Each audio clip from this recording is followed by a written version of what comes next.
Hello exam fighters, कैसे हो सभी। आई होप सभी बढ़िया होगे। ये वीडियो हमारी सिंथेसिस की पार्ट सेकंड वीडियो होने वाली है। इसके पहले लेक्चर में हम सभी ने सीखा था फॉर्मेशन ऑफ सिंपल सेंटेंसेस कैसे किया जाता है, और इस वीडियो लेक्चर में हम सभी सीखने वाले हैं कि फॉर्मेशन ऑफ कंपाउंड सेंटेंसेस कैसे किया जाता है। तो पूरी वीडियो देख, लास्ट तक देखना, और इस वीडियो में आपका जो फॉर्मेशन ऑफ कंपाउंड सेंटेंस है एकदम क्लियर हो जाएगा। बहुत अच्छे से आप इस टॉपिक को समझ जाओगे और आप दूसरों को भी बहुत बढ़िया तरीके से इस टॉपिक को सिखा पाओगे। तो वीडियो को फटाफट से स्टार्ट करते हैं, और इस वीडियो में हम सभी सीखेंगे कि कंपाउंड सेंटेंसेस का सिंथेसिस कैसे किया जाता है। तो वन शॉट में पूरे वीडियो को खत्म करेंगे, एंड तक बने रहना। बहुत अच्छे तरीके से, बहुत आसान तरीके से मैं तुम्हें सारे मेथड, सारे रूल, सारी ट्रिक समझाने वाला हूं। तो वीडियो को फटाफट से स्टार्ट करते हैं। ओके, सबसे पहली चीज, जैसा कि मैंने आपको पिछले वीडियो में बताया था और मैं इसमें भी आपको बताने वाला हूं कि सिंथेसिस ऑफ सेंटेंस होता क्या है। देखो, कॉम्बिनेशन ऑफ टू और मोर सिंपल सेंटेंसेस, दो या दो से ज्यादा सिंपल सेंटेंसेस को जोड़ के जब कोई नया सिंपल सेंटेंस, कंपाउंड सेंटेंस या कोई कॉम्प्लेक्स सेंटेंस बनाया जाता है, तो हम उस प्रोसेस को, उस प्रोसीजर को सिंथेसिस बोलते हैं। और हमने पिछले वीडियो में देखा था कि दो सिंपल सेंटेंसेस को या दो से ज्यादा सिंपल सेंटेंसेस को जोड़ के एक सिंपल सेंटेंस कैसे बनाया जाता है। और इस वीडियो में हम सभी सीखने वाले हैं कि दो या दो से ज्यादा सिंपल सेंटेंसेस को जोड़ के एक कंपाउंड सेंटेंस कैसे बनता है। तो थोड़ा सा पिछले वीडियो को रिवाइज कर लेते हैं। जैसा कि मैंने तुम्हें पिछले वीडियो में बताया कि सिंपल सेंटेंस क्या होता है, तो देखो, सिंपल सेंटेंस एक ऐसा सेंटेंस होता है जिसमें केवल एक सब्जेक्ट होता है और एक फाइनाइट वर्ब होती। अच्छा, फाइनाइट वर्ब क्या होती? फाइनाइट वर्ब वो वर्ब जो अपने नंबर, पर्सन, टेंस के अकॉर्डिंग चेंज हो जाती है, उसे हम फाइनाइट वर्ब बोलते हैं। जैसे तुम्हारी transitive, intransitive, linking verb, helping verb, ये सभी मेन वर्ब वगैरह, है ना। तो सिंपल सेंटेंस जिसमें केवल एक सब्जेक्ट होगा और एक फाइनाइट वर्ब होगी। और इस वीडियो में हम सीखेंगे कंपाउंड सेंटेंस क्या होता है। तो इन दिस वीडियो लेक्चर हम सभी सीखने वाले हैं फॉर्मेशन ऑफ कंपाउंड सेंटेंस कैसे होता है। बट कंपाउंड सेंटेंस का फॉर्मेशन सीखने से पहले तुम्हें यह चीज जाननी जरूरी होगी कि एक्चुअल में कंपाउंड सेंटेंस क्या होता है। तो सबसे पहले तो हम यही सीखेंगे कि कंपाउंड सेंटेंस क्या होता है। ओके, तो सबसे पहले कंपाउंड सेंटेंस का डेफिनेशन लिखा हुआ है, कॉम्बिनेशन ऑफ टू और मोर सिंपल सेंटेंसेस, मींस की कंपाउंड सेंटेंस सिंपल सेंटेंस को जोड़ के ही बनता है। तो दो या दो से ज्यादा सिंपल सेंटेंसेस को जब जोड़ा जाता है बाय यूजिंग कंजंक्शन, कंजंक्शन का यूज करके। पार्ट्स ऑफ स्पीच में कंजंक्शन क्या काम करता है? दो क्लॉसेस, दो वर्ड्स, दो सेंटेंसेस को आपस में जोड़ता है।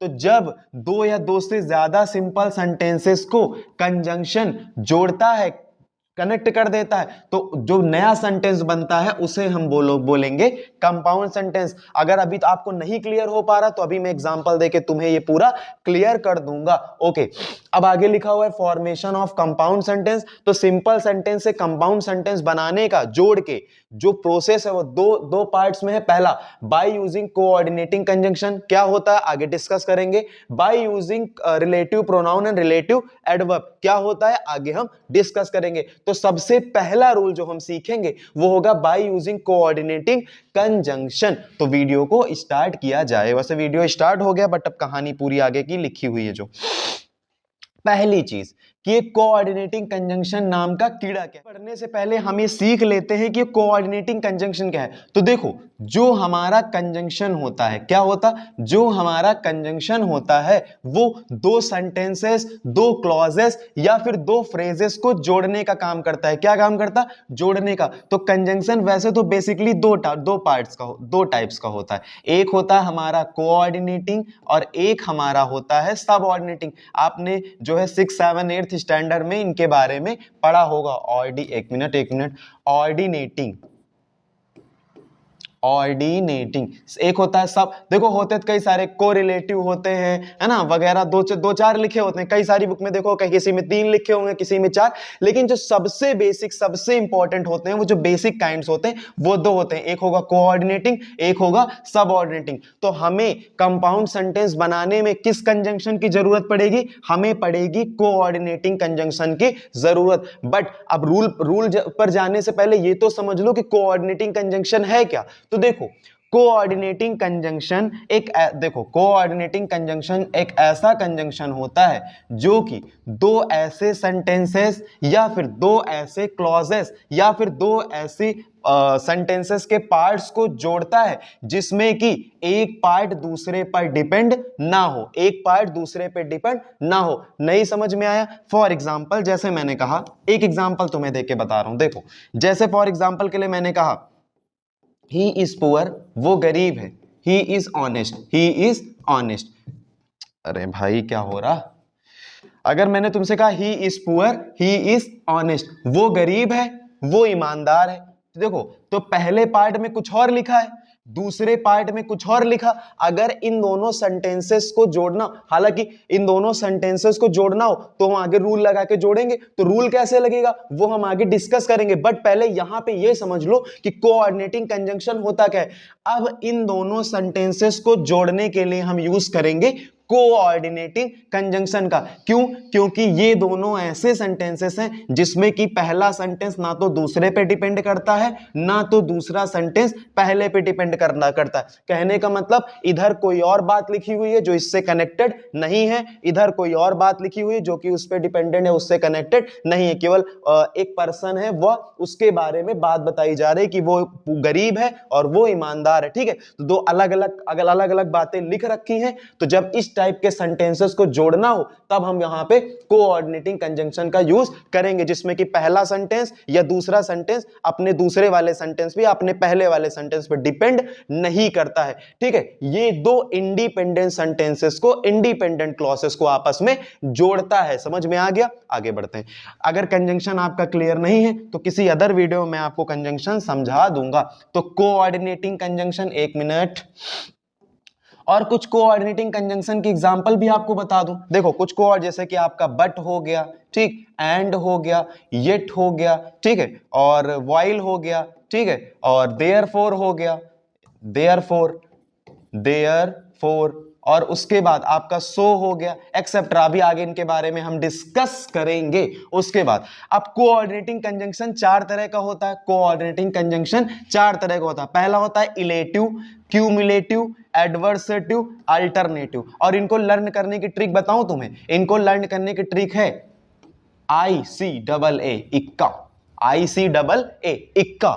आई से इलेटिव, सी से क्यूमुलेटिव, ए से एडवर्सेटिव, ए से अल्टरनेटिव। देखो, जो इलेटिव होता है उसको बोलते हैं परिणाम बताने वाले। मतलब कि जब दो ऐसे सेंटेंसेस को जोड़ना हो जिसमें कि एक सेंटेंस दूसरे सेंटेंस का आउटपुट हो, परिणाम बता रहा हूं। कैसे जोड़ना अभी तुम्हें मैं आगे बताऊंगा।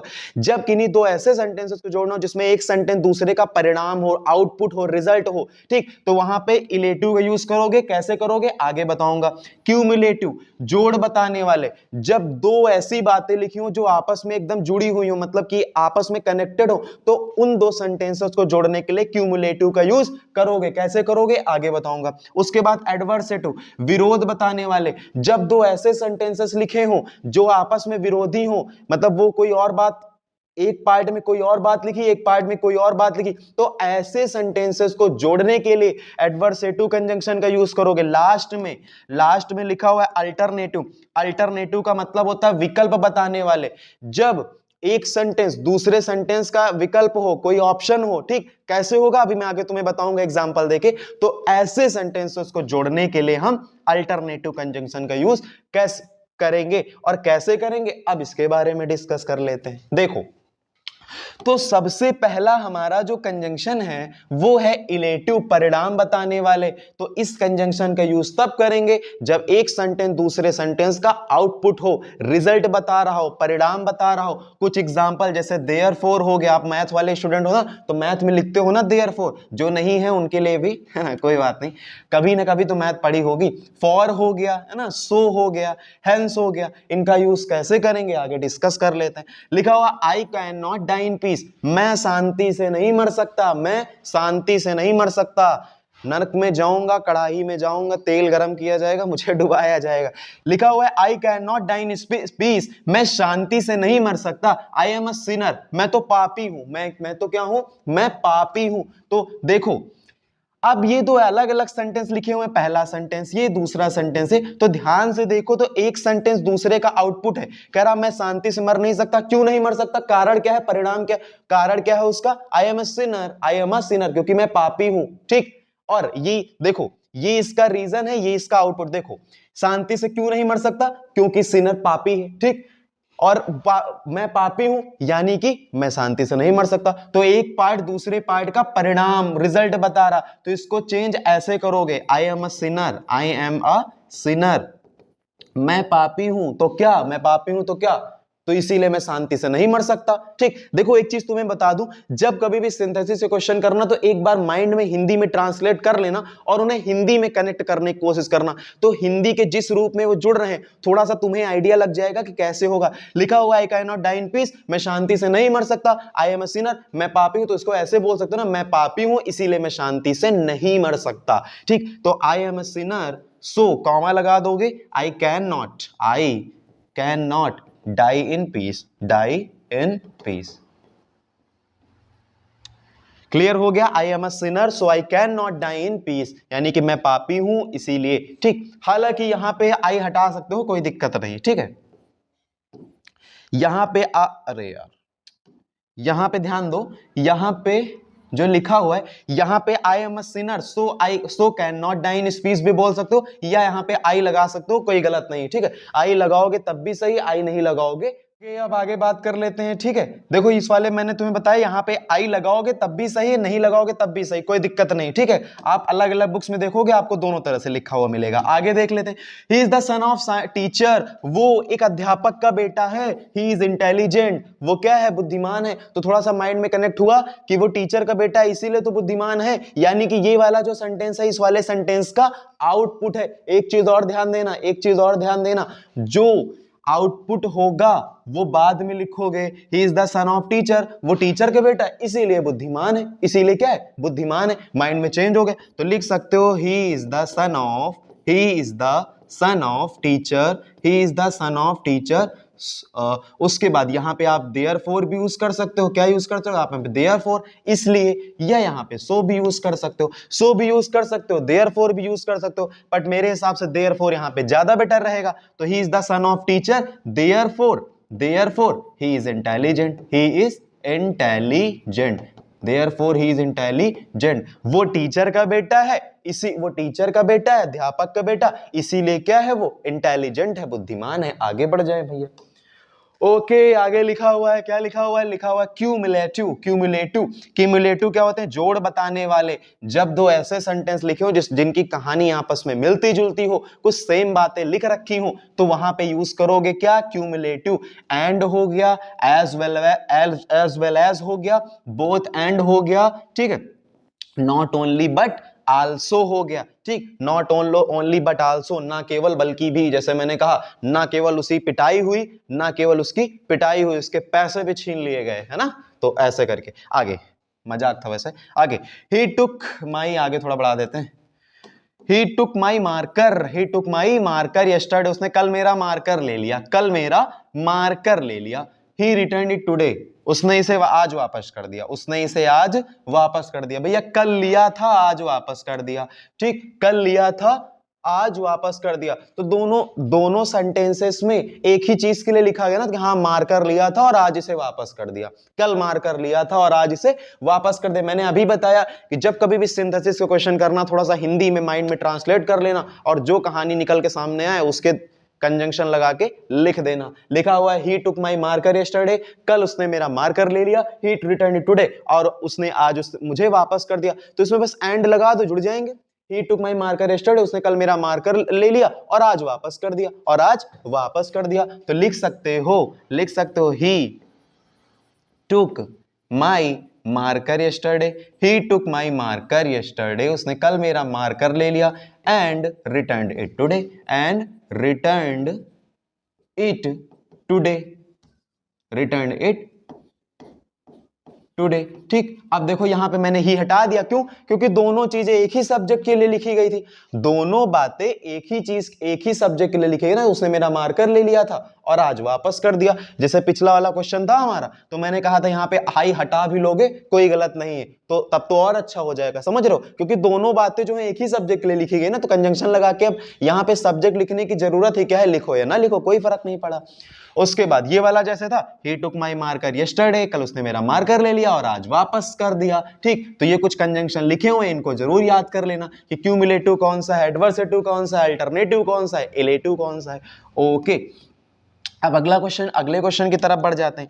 अगला क्वेश्चन हमारा दे रखा है, he was marked absent, he was marked absent, उसे अपसेंट कर दिया गया, उसे क्लास में अपसेंट कर दिया गया। He was termed out of the class, उसे क्लास के बाहर कर दिया गया, यानी कि अपसेंट भी किया गया है और क्लास के बाहर भी भगा दिया गया, भगो भैया क्लास के बाहर, है ना, यानी अपसेंट भी किया गया है और क्लास के बाहर भी निकाल दिया गया। तो यहां पे तो अभी हम ये लगा सकते हैं, ये वाला कंजंक्शन है ना, नॉट ओनली बट आल्सो, कि ना केवल उसे उस अपसेंट किया गया बल्कि उसे क्लास के बाहर भी भगा दिया गया पिटाई करके, है ना।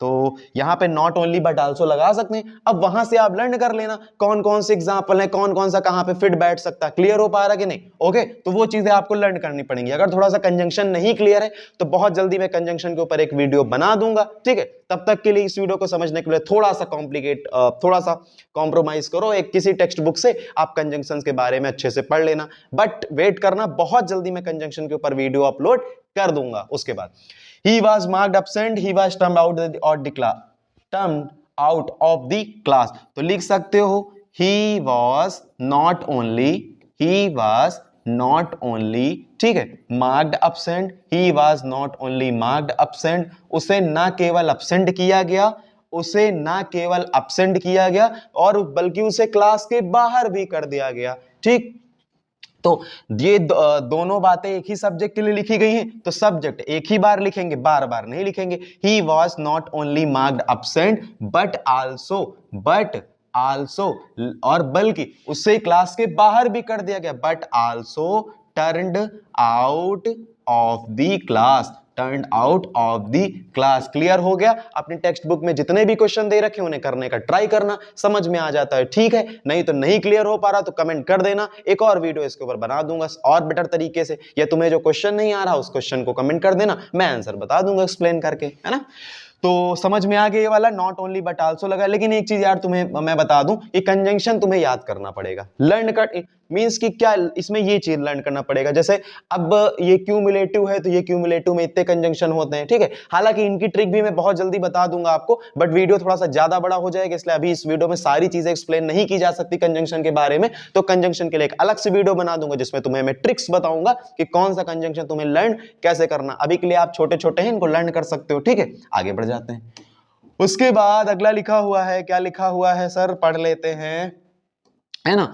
एडवर्सेटिव, विरोध बताने वाले, जब दो विरोधी बातें लिखी हुई हो, अलग अलग बातें लिखी हुई हो, पहले सेंटेंस में कुछ और दूसरे सेंटेंस में कुछ और, तो जब उस टाइप के सेंटेंसेस को जोड़ना होता है तो हम एडवर्सेटिव कंजंक्शन का यूज करते हैं। हमारा बट हो गया, स्टिल हो गया, येट हो गया, ठीक, बट, स्टिल, तक, अभी तक, है ना, येट, अभी तक, whereas, while, however, ये सारे कंजंक्शन हो गए। लिखा हुआ he is lazy, he is clever, वो आलसी है, वो चालाक है। दो अलग अलग बातें लिखी हैं, चालाक है, लेजी है, आलसी तो है लेकिन चालाक है, तो भैया सतर्क रहना, उससे सावधान रहें, सतर्क रहें। वो आलसी है लेकिन वो आलसी है लेकिन चालाक भी है, वो आलसी है लेकिन चालाक भी है। तो लिख सकते हो ही इज लेजी, क्या लिखोगे, he is lazy but clever, he is lazy but clever. अब यहाँ पे सब्जेक्ट बार बार नहीं लिखा, क्यों, क्योंकि जो दोनों बातें हैं वो एक ही सब्जेक्ट के लिए लिखी गई थी, तो जब एक ही सब्जेक्ट के लिए लिखी गई तो सब्जेक्ट बार बार लिखो या ना लिखो, पहले सेंटेंस में तुम्हें मैंने बताया था। क्लियर हो गया इतना, ओके, कोई डाउट हो तो बताना,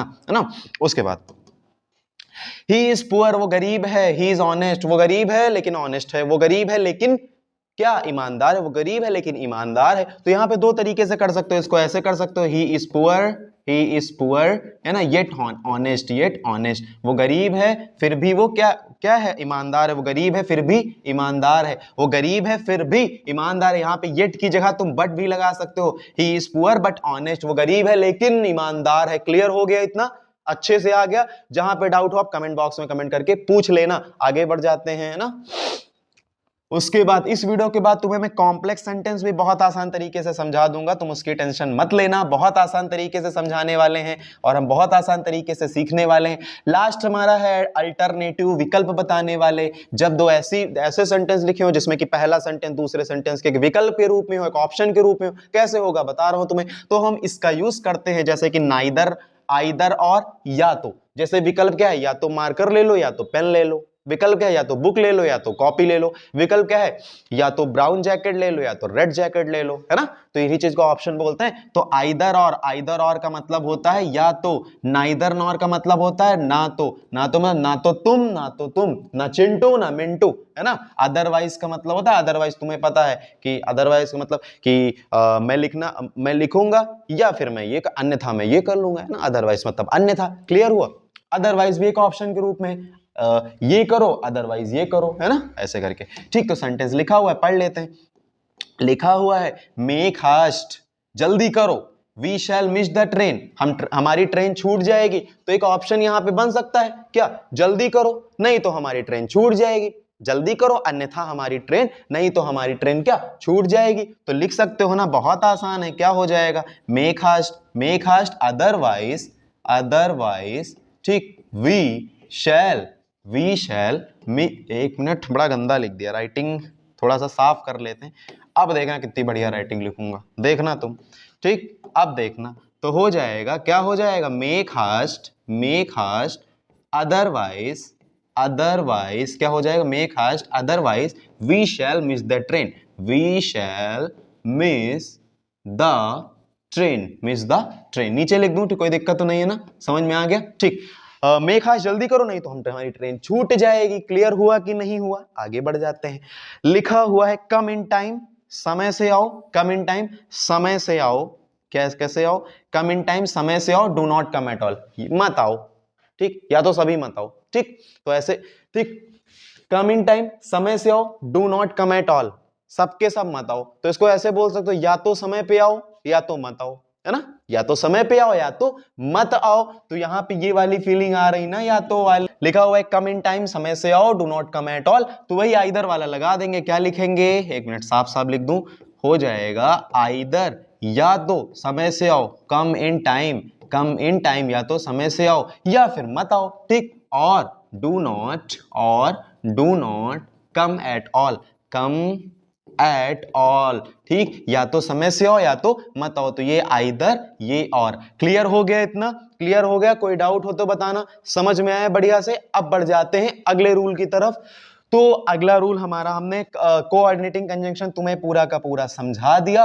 अब बारी है सीखने की, क्या, अब बारी है सीखने की by relative pronoun and adverb से कैसे हम सिंथेसिस करेंगे कंपाउंड सेंटेंसेस का। लेकिन पहले ये तो समझो, क्या समझो, पहले ये तो समझो कि ये जो रिलेटिव वर्ड्स हैं क्या। देखो, ये जो रिलेटिव वर्ड्स हैं ये हैं क्या।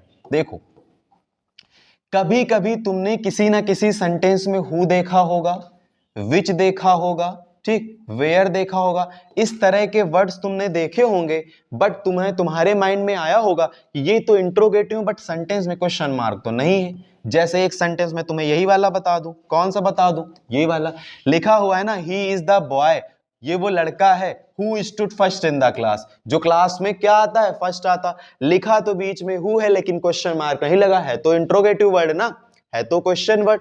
तो देखो, जब इस तरह के वर्ड सेंटेंस के बीच में आते हैं और क्वेश्चन मार्क ना लगा हो, तो हम इन्हें रिलेटिव वर्ड्स बोलते हैं। क्या बोलते हैं, हम इन्हें क्या बोलते हैं, हम इन्हें बोलते हैं सर, हम इन्हें बोलते हैं रिलेटिव वर्ड्स। ये कोई प्रोनाउन हो सकते हैं, मींस रिलेटिव प्रोनाउन, और ये कोई एडवर्ब भी हो सकते हैं, रिलेटिव एडवर्ब। इनका काम क्या होता है, सेंटेंस के एक पार्ट का रिलेशन दूसरे पार्ट से बताना। क्या बताना, रिलेशन बताना। क्या बताना, रिलेशन बताना। और जब हिंदी, एक मिनट, और जब हिंदी में इनका अर्थ निकालोगे ना, तो हिंदी में इनका अर्थ निकलेगा, क्या बता रहा हूं, तो हिंदी में इनका मीनिंग निकलेगा जो कि, है ना, जो कि, है ना।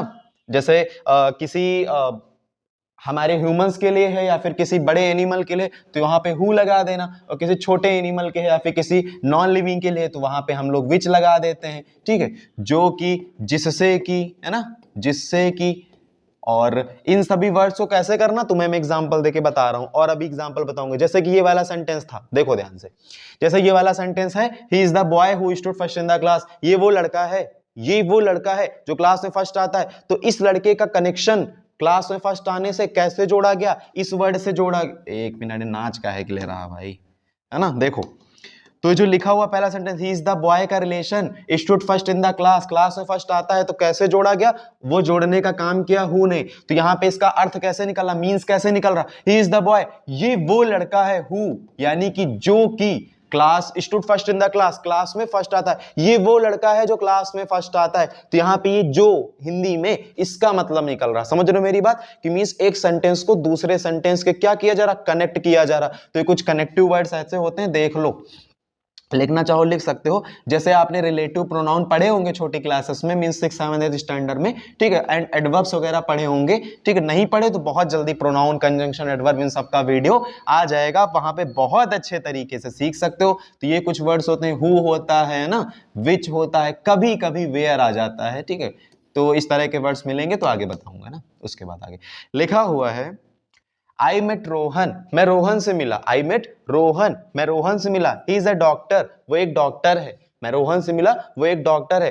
तो ये जो रोहन है, रोहन की कहानी को डॉक्टर से कैसे जोड़ना, इसको हिंदी में ऐसे बोल सकते हो, मैं रोहन से मिला जो एक डॉक्टर है, मैं रोहन से मिला जो एक डॉक्टर है। तो यानी कि ह्यूमंस के बारे में भी बात की जा रही, तो हो जाएगा आई मेट रोहन। क्या हो जाएगा, I met Rohan who is a doctor, who is a doctor. मैं रोहन से मिला जो एक डॉक्टर है, मैं रोहन से मिला जो एक डॉक्टर है। क्लियर हुआ कि नहीं। अब आगे देख लेते हैं लास्ट सेंटेंस हमारे पूरे वीडियो लेक्चर का, he shot a bird, he shot a bird, उसने एक पक्षी पे निशाना लगाया, उसने एक पक्षी पे, एक बर्ड पे निशाना लगाया, निशाना साधा। हालांकि ये गलत है, ऐसा नहीं करना चाहिए, है ना, बट एक एग्जाम्पल है, एग्जाम्पल के तौर पे लेते हैं, है ना।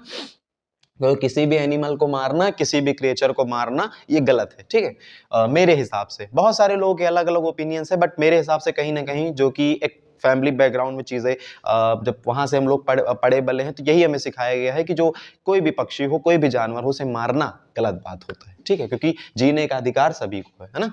ही शॉट अ बर्ड, ठीक है, उसने एक पक्षी पर निशाना लगाया, इट फ्लेव, वो तो उड़ गया फुर्र से, ठीक। उसने एक पक्षी पे निशाना लगाया, उसने एक पक्षी पे निशाना लगाया, एक पक्षी पे निशाना साधा, लेकिन वो उड़ गया, ठीक। तो यहां पे जैसे वो वाली है ना, एक मछली पानी में गिरी छपाक, तो बोल सकते हो एक पक्षी हवा में उड़ गया फर फर फर फर फर, ना, ठीक है। तो यहां पे क्या बोल सकते हो कि उसने एक पक्षी पे निशाना लगाया जो उड़ गया, है ना। उसने एक पक्षी पे निशाना लगाया जो उड़ गया। मैंने कहा छोटे प्राणियों, छोटे क्रिएचर्स, है ना, और जो नॉन लिविंग चीजें होती हैं उनके लिए विच लगा दो, क्या लगा दो, विच लगा दो। ह्यूमंस हैं, बड़े क्रिएचर्स, उनके लिए हु लगा देना, बट इनके लिए विच लगा दो। हालांकि ह्यूमंस के अलावा आप विच यूज कर सकते हो, कोई दिक्कत नहीं, चलो जो है ना।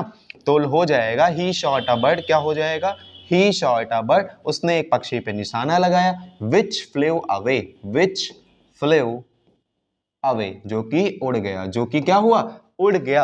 क्लियर हो गया, इतना क्लियर हो गया। कोई दिक्कत हो, कमेंट बॉक्स आपके लिए ओपन है। नेक्स्ट वीडियो जो हमारी आने वाली है, नेक्स्ट वीडियो लेक्चर आपके लिए आएगा जिसमें कि आपको सिंथेसिस, सिंथेसिस मिलने वाला है, किसका, कॉम्प्लेक्स सेंटेंस का। किसका मिलने वाला है, कॉम्प्लेक्स सेंटेंस का, ठीक है। बहुत सारे बच्चे इसमें कंफ्यूज रहते हैं, तो बहुत आसान तरीके से मैंने आपको समझाया है। अगर आपने अभी तक सिंपल सेंटेंसेस का सिंथेसिस नहीं सीखा है, तो डिस्क्रिप्शन में लिंक पड़ी हुई है, आप वहां पे जाके देख सकते हो। बहुत अच्छे तरीके से, बहुत आसान तरीके से मैंने उस चीज को एक्सप्लेन किया है, ठीक है।